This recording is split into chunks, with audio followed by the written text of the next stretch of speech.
BCL India में आप सभी का स्वागत है और आज हम बात करेंगे जीवन में ऊर्जावान कैसे रहें। काफ़ी महत्वपूर्ण विषय है और हम इससे व्यापार की दिशा में भी हम बात करेंगे। हमारे साथ सेवानिवृत्त आईएएस अफसर रविशंकर गुप्ता जी हैं, जो व्यापार को भी काफ़ी करीब से समझते हैं और ऊर्जावान रहते हैं। सबसे महत्वपूर्ण बात यही है। रविशंकर जी, बीसीएल में आपका स्वागत है और सेवानिवृत्ति के बाद भी आप इतना ऊर्जावान, इतनी ऊर्जा कहाँ से ले आते हैं? धन्यवाद। बीसीएल परिवार भी उतना ही ऊर्जावान है। मैं आपसे जुड़ने के बाद और बीसीएल परिवार से जुड़ने के बाद मैंने देखा है, हाँ, यह अवश्य है कि ऊर्जा का स्तर हर व्यक्ति में बदलता रहता है, लेकिन यह कोई बहुत बड़ी बात नहीं है और हर व्यक्ति अपनी ऊर्जा को उस लेवल तक ले जा सकता है। केवल इतना समझने की ज़रूरत है कि समुद्र खुला हुआ है, आपका पात्र कितना बड़ा है, सारी बातें इस पर डिपेंड करती हैं। अगर आप समुद्र के पास एक ग्लास लेकर जाएंगे तो ग्लास भर पानी मिलेगा, और अगर आप बाल्टी लेके गए हैं तो बाल्टी भर, और कहीं बड़ा आप कोई बहुत बड़ा पात्र लेके गए उतना पानी आपको मिलेगा, समुद्र हो या नदी हो। तो ऊर्जा तो परमेश्वर की है, परमात्मा की है, फैली हुई है, चारों तरफ फैली हुई है। हम ग्रहण कितना कर पाते हैं, बात ये है, और उसके अपने तरीके हैं। चाहे जीवन में हो या व्यापार में हो, बिना ऊर्जा के एक कदम भी आगे चलना संभव नहीं होता। निश्चित तौर पर जो आपने कहा कि ऊर्जा कितना हम ग्रहण कर पाते हैं। आमतौर पर अगर हम व्यापार की बात करें तो व्यापार में व्यापारी बड़ा तनाव में रहता है, और वो तनाव भी कहीं ना कहीं उसके स्वास्थ्य पर उसका इफेक्ट पड़ता है, और उसके बाद ऊर्जा उसकी दिन प्रतिदिन धीरे धीरे डाउन होने लगती है। आपने बहुत अच्छी बात कही है। इसको हम ऐसे समझ लेते हैं कि आप मोबाइल तो हम सभी प्रयोग करते हैं, आप भी करते हैं, हम भी करते हैं, बाकी लोग भी करते हैं। आप मोबाइल को यूज़ कीजिए तो उसके यूज़ के 2-3 तरीके होते हैं। एक तो ये होता है कि हम उसका बैकग्राउंड जो उस पर चलते रहते हैं एप्लीकेशन, कुछ लोग जानते हैं, कुछ लोग नहीं जानते। अगर बैकग्राउंड एप्लीकेशन को हम ख़त्म कर दें तो बैटरी लाइफ बढ़ जाएगी, अनावश्यक के जो उसके पीछे चल रहे हैं। अगर हम उसे कंटिन्यूअस यूज़ न करके ब्रेक दे के यूज़ करें, बैटरी लाइफ बढ़ जाएगी। अगर हम उसे बहुत गर्मी में यूज़ कर रहे हैं तो बैटरी लाइफ गिर जाएगी। कूल कर लेना चाहिए। लेकिन फिर भी एक सवाल आएगा कि बैटरी की एक लाइफ है, उसके बाद उसे चार्ज करना होगा। अगर इतना समझ में आ गया है तो अब इसको हम लोग जीवन में समझ लेते हैं। हमारे आपके पास प्रकृति ने ऊर्जा की एक निर्धारित मात्रा दी है। उसी मात्रा के लिए मैंने पात्रता की बात की, जिसको हम लोग आगे समझेंगे। फिलहाल जो भी इस शरीर में ऊर्जा दी है प्रकृति ने, अब ये हमारे ऊपर है कि हम उस ऊर्जा को खर्च कैसे करते हैं। मोबाइल के उस एप्लीकेशन की तरह जो बैकग्राउंड में अनावश्यक चल रहा है और ऊर्जा को खा रहा है, या सेव करके केवल ज़रूरी कामों में लगा रहे हैं, ब्रेक दे के उसको प्रिजर्व कर रहे हैं। और अगर ये तरीके हम सीख लें, वो तरीके बड़े आसान हैं, आप चाहेंगे तो मैं वो तरीके भी बताऊंगा। व्यापारी की बात जहाँ तक रहेगी तो व्यापार में तनाव का थोड़ा सा स्तर बढ़ जाता है, और वो तनाव का स्तर बढ़ता है अनिश्चितता के कारण। एक सर्विसमैन और एक व्यापारी में फ़र्क ये होता है कि सर्विस में आदमी को अबाउट 90% प्री डिसाइडेड और प्रेडिक्टेड रहता है कि आगे क्या आना है, हमें कल क्या करना होगा, हमें परसों क्या करना होगा, हमें इसके बाद क्या करना होगा। लेकिन एक व्यापारी के जीवन में कल का दिन डिसाइडेड नहीं होता, प्रेडिक्टेड नहीं होता, और ये उसका सबसे बड़ा तनाव होता है। आज का दिन उसने अपने व्यापार को दिया, एक परिणाम मिला, कल क्या मिलेगा उसे नहीं पता होता। तो ये जो uncertainty of the business nature है, ये एक तनाव का बड़ा कारण है। और दूसरी गलत बात ये है कि वह अपने आप को मशीन मान लेता है। मैंने ज़्यादातर अपने घर में पूरा देखा है, पिताजी को देखा है, भाइयों को देखा है, और भी हमारे रिलेटिव्स हैं, मैंने सबको देखा है मशीन की तरह काम करते हुए।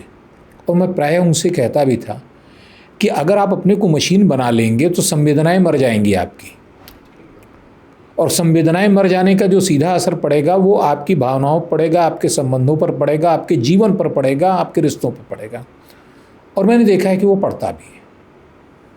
तो ये 2 गलतियां व्यापारी अक्सर करते हैं, जिनके कारण होता है, और हम लोग आगे अभी बात करेंगे तो हम लोग देखेंगे कि इसको कैसे हम लोग हटा सकते हैं। इसमें देखिए, व्यापार में भी 2 तरह के व्यापारी हैं। एक वो व्यापारी जो अपने काम में इतना व्यस्त हैं, सुबह ब्रेकफास्ट करने का उनके लिए जैसे समय आए तब तक पता चला कोई माल लोड अनलोड करनी है, कहीं माल उनकी फंस गई, किसी को कोऑर्डिनेट करना है, अब वो ब्रेकफास्ट में उनकी नज़र नहीं है, उनको लगा कि हमारी प्रायोरिटीज़ वो है, वो उसमें चले गए। दूसरी पोजीशन है, उनके न ब्रेकफास्ट का समय है, न लंच का समय है, न डिनर का समय है। आम तौर पर डिनर वो तब करते हैं जब नहीं करना होता है। कहीं न कहीं स्वास्थ्य पे खान पान का बुरा प्रभाव उनके ऊपर पड़ता है। दूसरी व्यापारी वो हैं जिनका व्यापार नहीं चल रहा है या कमज़ोर हैं वो अपने व्यापार के क्षेत्र में, वो अपने व्यापार को कैसे बेहतर करें, इस तनाव में खान पान उनका डिस्टर्ब हो जाता है। दोनों परिस्थितियों में दोनों व्यापारी परेशान होते हैं। ऐसे में क्या करना चाहिए व्यापारियों को? बिल्कुल, बहुत ही आपने बड़ा सूक्ष्म विश्लेषण किया है।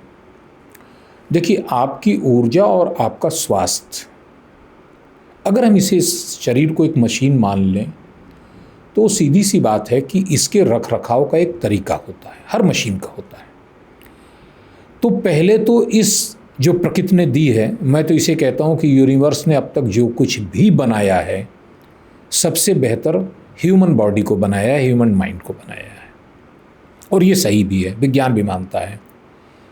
लेकिन इसके रख रखाव के मूलभूत तरीके की हमें जानकारी ही नहीं होती।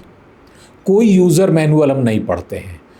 हम मोबाइल लेते हैं तो उसका यूज़र मैनुअल पहले पढ़ते हैं ताकि उसको गलत तरीके से, कितना है, हार्ड डिस्क कितनी है, मेमोरी क्या है, सब पढ़ लेते हैं, लेकिन अपने तो पहली चीज़, व्यापारी जो भी हों, जिस स्तर के हों, अच्छा, कम अच्छा, छोटे, बड़े, बहुत बड़े, पहली चीज़ जीवन में ये मान लेना चाहिए कि सब कुछ, जो कुछ भी आपके पास है उसके केंद्र में आप हैं।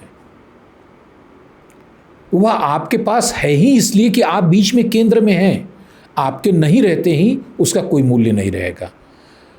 तो जो केंद्र में है वो सबसे इंपॉर्टेंट भी हो गया। आपका व्यापार इंपॉर्टेंट हो सकता है, आपके ग्राहक की कॉल इंपॉर्टेंट हो सकती है, लोडिंग अनलोडिंग इंपॉर्टेंट हो सकती है, लेकिन आपसे ज़्यादा नहीं हो सकती। एक माइंडसेट चेंज करना होगा, क्योंकि व्यापारी प्रायः 99.9% ये गलती करते हैं कि वह अपने से ज़्यादा महत्वपूर्ण अपने व्यापार को मान लेते हैं। व्यापार महत्वपूर्ण है, लेकिन उसको महत्वपूर्ण बनाने वाले आप हैं। और अगर आप ठीक नहीं हैं, आप स्वस्थ नहीं हैं, आप मानसिक रूप से पूरी तरह कार्य करने के लायक नहीं हैं, तो आप जो बनाएंगे वो भी तो गड़बड़ ही होगा। अच्छा, आपने बहुत महत्वपूर्ण बात कही है कि व्यापारी अपने स्वास्थ्य से ज़्यादा अपने व्यापार को फोकस करते हैं, उनके लगता है कि वो ज़्यादा इम्पॉर्टेंट है। हम इसी के साथ थोड़ा सा और विस्तार करना चाहेंगे। आप ह्यूमन टेंडेंसी देखिए, चाहे व्यापारी हो, चाहे सर्विस क्लास के लोग हों, सामाजिक क्षेत्र में काम करने वाले लोग हों, राजनीतिक क्षेत्र में काम करने वाले लोग हों, या फिर हमारी घरों की हाउसवाइफ ही क्यों ना हो, हर की प्रायोरिटी क्या है? बिजनेस, रोजी रोजगार, काम।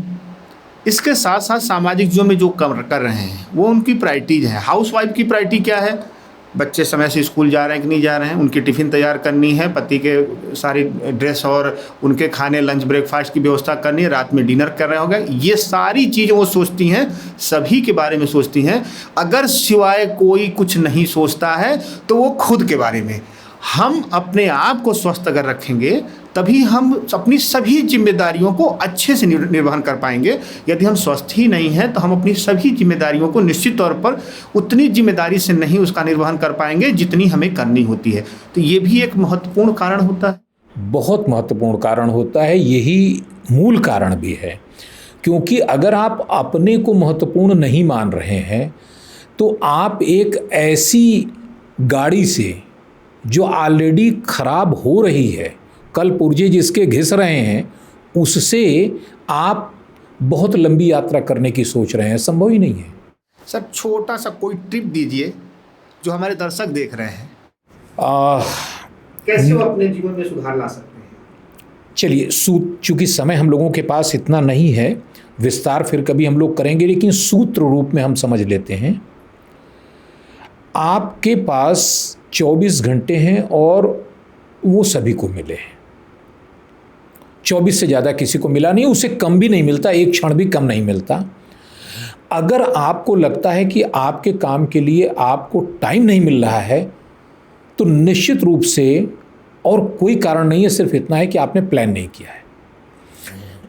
आपने जीवन को प्लान नहीं किया है, काम को नहीं प्लान किया है। तो प्लीज़ पहले तो प्लान कर लीजिए, एक दिन गैप ले लीजिए, छुट्टी ले लीजिए, केवल एक काम कीजिए, अपनी प्राथमिकताओं को और अपने स्वास्थ्य को प्लान कर लीजिए कि किसको कितना समय देना है।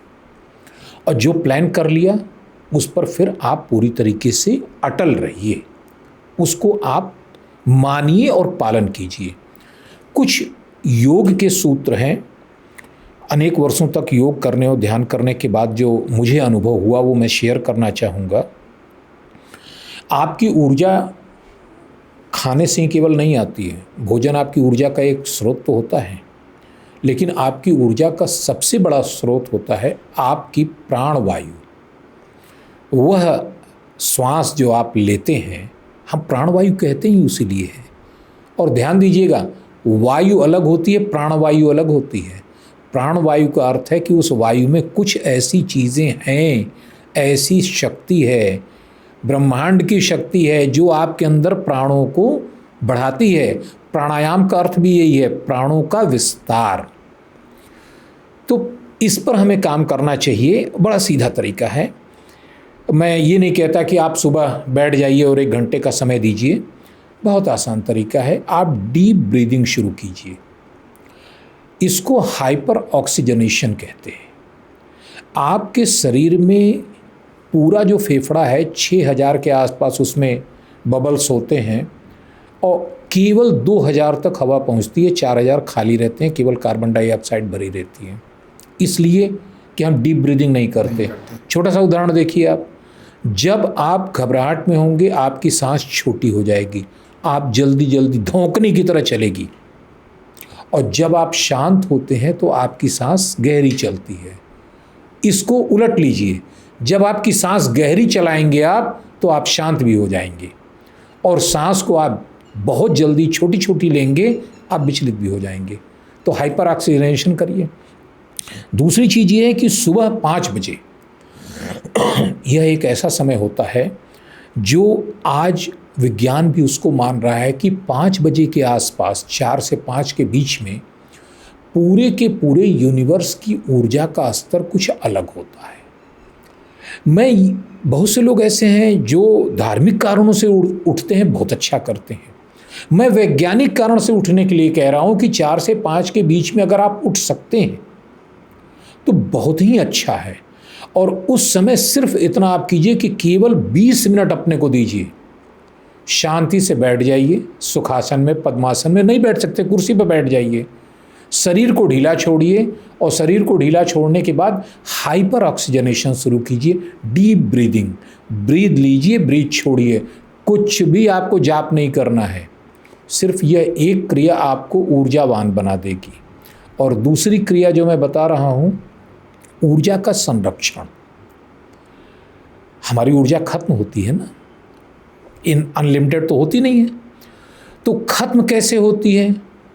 हमारे बोलने में, हमारे देखने में, हमारे काम करने में, हमारे लगातार दिमाग में विचार चलने में, और सबसे ज़्यादा खर्च होती है हमारे शरीर की ओर हमारा ध्यान नहीं होता। मैं ऐसी बात बता रहा हूँ जिस पर शायद आप भी कभी अब ध्यान दिए हैं कि नहीं।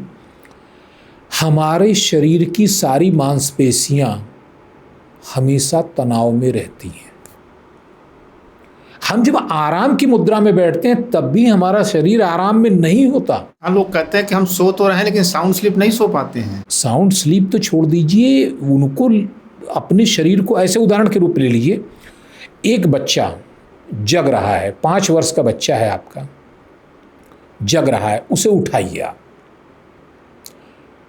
और आप देखिए बड़े आसानी से उठा लेंगे, गोद में उसको उछाल भी देंगे, हंसेगा भी, उसको रख दीजिए। रात में जब सो जाए तब उठाने की कोशिश कीजिए, फर्क महसूस हो जाएगा। क्यों?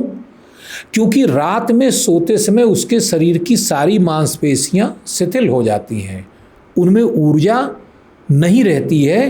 वो इस ढंग से रिलैक्स हो जाता है कि उसकी ऊर्जा बचती है। अंदर रिजर्वायर में होती है, रिपेयर मोड में चली जाए। रिपेयर मोड में होती है। वजन नहीं बढ़ा लेकिन आपको उठाने में कठिनाई होगी। बेहोश आदमी को उठाने में कठिनाई होती है केवल इसलिए कि वो शिथिल है। अगर आप शिथिलता का यह तरीका सीख लें, उसमें कुछ भी नहीं करना है। जब आप डीप ब्रीदिंग शुरू करेंगे और तनाव को ख़त्म कर देंगे, हाथ हैं उनको ढीला छोड़ दीजिए, पैर है ढीला छोड़ दीजिए। सबसे बड़ी चीज़, कंधे आदमी ढीला कभी नहीं छोड़ता। आप ध्यान दीजिएगा, कंधे हमेशा खिंचे रहते हैं उसके, जाने अनजाने में आदत पड़ी हुई है, वर्षों की आदत है। तो इसको अब अगर आप शरीर को शिथिल करना सीख लें।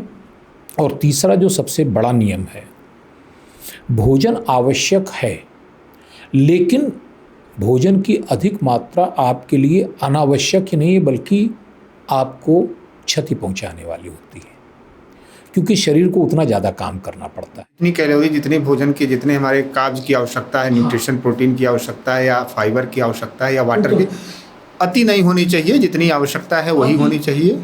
अति केवल इसलिए मना की गई है हमारे मुनियों के द्वारा, ऋषियों के द्वारा, योग्य लोगों के द्वारा कि आप उसके चाहे जो अर्थ बाकी आप लगाते हो, लेकिन मैं जो बता रहा हूँ, मेरा जो अपना अनुभव है, मैं भोजन इसलिए कम नहीं करता कि मुझे अपने को ठीक ठाक रखना है। मैं भोजन इसलिए कम करता हूँ कि यार जितनी ज़रूरत है, अगर मैंने उससे 25% ज़्यादा भोजन कर लिया, अच्छा लगा भोजन कर लिया, चलो भाई बहुत बढ़िया बनाया, थोड़ा सा और खा लेते हैं, हमने शरीर को 50% ज़्यादा काम करने पर मजबूर कर दिया, क्योंकि वो काम करना ही है उसको। नहीं काम करेगा तो भोजन सड़ जाएगा। तो जब आप शरीर को मजबूर कर देंगे अनावश्यक काम करने के लिए, तो थकेगा नहीं, खराब नहीं होगा, सेल टूटेंगे नहीं, तो होगा क्या? भोजन कम कर दीजिए। और एक सबसे बड़ी चीज़, समय, भोजन का समय निर्धारित कर लीजिए। ये मैं जो बताने जा रहा हूँ ये सभी के लिए बहुत महत्वपूर्ण बात है, ये समझने की जरूरत है कि भोजन का काम आएगी। आप बहुत परेशान रहते हैं वजन बढ़ने से। वजन बढ़ता क्यों है? मान लीजिए कि एक कोई व्यक्ति है जिसे 10 रुपये रोज़ मिलते हैं और उसे पता है 10 रुपये मिलेंगे, तो वो अपना खर्च आराम से चलाएगा। या व्यापारी है, उसे पता है कि रोज़ 1000 रुपये की आमदनी मेरी हो रही है और हमारे 500 रुपये के खर्च हैं घर में, तो वो निश्चिंत है। यही तो होता है। अब अगर व्यापारी को ये न पता हो कि मुझे रोज़ 1000 मिलेंगे या नहीं मिलेंगे, एक दिन 1000 मिले, दूसरे दिन 1500, तीसरे दिन 500, तो वो क्या प्लान करेगा? वो बचत करेगा। क्यों यार? हो सकता है कोई दिन ऐसा आवे जिस दिन कोई बिक्री ना हो, कोई ग्राहक ना आवे, कुछ मिले ना, बचत के खाएगा, बचत करेगा। शरीर इसी मोड पे काम करता है। अगर आप भोजन समय पर दे रहे हैं, शरीर को ये पता होता है कि जब हमें ऊर्जा की ज़रूरत है मिल जाएगा, स्टोर नहीं करेगा। लेकिन जिस दिन आप ये क्रम तोड़ देते हैं, शरीर कंफ्यूज्ड हो जाता है, उसे पता नहीं रहता कि पता नहीं भोजन मिलेगा कि नहीं मिलेगा। तो लोग कहते हैं कि यार पानी भी पीता हूँ तो वजन बढ़ जाता है। इस बात को समझिए, ये बहुत महत्वपूर्ण बात आपने कही सर, कि भोजन जो हम करते हैं, समय अगर हमारा डिसाइड नहीं है तो वो शरीर हमारी मांसपेशियों से, हमारे शरीर से वो अपनी भोजन निकालता है। वो कंफ्यूज होता है कि ये सामने वाले ने आज हमें 2 रोटी दिया है, इस समय पे दिया है, कल देगा कि नहीं देगा, तो वो कंफ्यूज हो जाती बॉडी। वही चीज़ वेट बढ़ाने के भी एक बड़ा कारण होती है। एक ही काम करता है कि जब आप भोजन लेते हैं तो उसकी प्राथमिकता बदल गई। इसको थोड़ा सा और एक छोटे से उदाहरण समझ लें। एक व्यक्ति ऐसा है जिसने अपने बैंक में 50,000 रुपये रखे हैं और अचानक कोई इमरजेंसी पड़ जाती है, ज़िंदगी मज़े में चल रही है, रोज़ के खर्चे आ रहे हैं, 50,000 रुपये उसके बैंक बैलेंस में पड़े हुए हैं। अचानक ऐसा होता है कि उसके 30-40 हज़ार रुपये उसमें खर्च हो जाते हैं। तो पहला काम क्या करेगा? वो अपने रिजर्वायर को पूरा करेगा, अपनी डेली जो ज़रूरत है उसमें भी कर्टेल करेगा, कटौती करेगा, लेकिन पूरा करेगा। 2 काम कर रहा है। रोज़ का खर्चा 1000 रुपये है, उसको घटा के 700 करेगा, 300 रुपये उसमें जमा करेगा ताकि 50,000 की पूंजी हमारी बन जाए। और इतना ही नहीं करेगा, एक काम और करेगा। उसके दिमाग में अनकॉन्शियस में ये भी आएगा कि यार हो सकता है अगली बार ऐसी कोई इमरजेंसी आ जाए जहाँ ज़्यादा पैसे की ज़रूरत पड़े, तो इस रिजर्वायर को बढ़ा के 1 लाख कर दो। करेगा? यही मनोविज्ञान है। शरीर भी ऐसे ही करता है। आपने शरीर को कन्फ्यूज्ड किया तो 2 काम करेगा। आप जितना भोजन ले रहे हैं, अगर 1000 कैलोरी ले रहे हैं तो कहेगा यार हम 300 में काम चला लेंगे, 700 स्टोर करो। अब आप 2 तरफ से नुकसान उठा रहे हैं। एक तो ये कि जितनी शरीर के लिए ज़रूरत है उतनी एनर्जी आपको मिल नहीं रही है। इसीलिए आपने देखा होगा गलत समय पर खाने वाले लोग मोटे तो होते हैं, ताकत नहीं होती, स्वस्थ नहीं होते। क्यों? शरीर अपने लिए ऊर्जा का प्रयोग नहीं कर रहा है, वो उसको फैट के रूप में इकट्ठा कर रहा है कि अगर कभी इमरजेंसी आ गई तो हम कहाँ से लाएंगे। तो ये गलती मत कीजिए। भोजन का समय निर्धारित कीजिए, आप अपनी इच्छा अनुसार कीजिए, कोई दिक्कत नहीं है। ऐसा कोई नियम नहीं है कि 10 बजे, 2 बजे, फिर रात को 8 बजे, कुछ भी नहीं है। भूल जाइए, जब था तब था, अब नहीं है। समय निर्धारित कीजिए। रात में 10 बजे का आप तय कर लीजिए तो 10 बजे डिनर करेंगे। सुबह 7 बजे या 8 बजे नाश्ता करना है तो नाश्ता करेंगे। दोपहर में जब भोजन करना है तो उसका एक तरीका जो मैं फ़िलहाल अपने काम में अपनाता हूँ, ऐसी जीवनचर्या रही है तो मैंने 2 ही कर लिया है। मैंने कहा सुबह खाएंगे और रात में खाएंगे, बीच में पूरी तरीके से ख़त्म। और इससे बड़ा एक लाभ होता है। योग कहता है कि अगर आप 8 से 10 घंटे की फास्टिंग कर लेते हैं तो आपकी बॉडी के सेल बहुत बढ़िया रिपेयर होते हैं और आपकी ऊर्जा के स्तर में वृद्धि होती है। बिल्कुल सर, देखिए ये जो आप चाहे कोई भी विधि देखिए, आयुर्वेद की बात करिए, योग की बात करिए, चरक संहिता में उठा के आप देख लीजिए, जो हम काब्ज खाते हैं उसको डाइजेस्ट करने में 10 से 12 घंटे मिनिमम लग जाते हैं। अब आप ये सोचिए कि हमने काब्ज खाया, कार्बोहाइड्रेट खाया, उसके बाद दूसरी पे हमने कुछ देर बाद दूसरी चीज़ें खा ली। कंफ्यूज है डाइजेशन सिस्टम हमारा कि हम कौन से खाएं, कौन सा पचाएं। तो ये बहुत महत्वपूर्ण बात है और निश्चित तौर पे सर आपने काफ़ी विस्तार से जानकारी दी।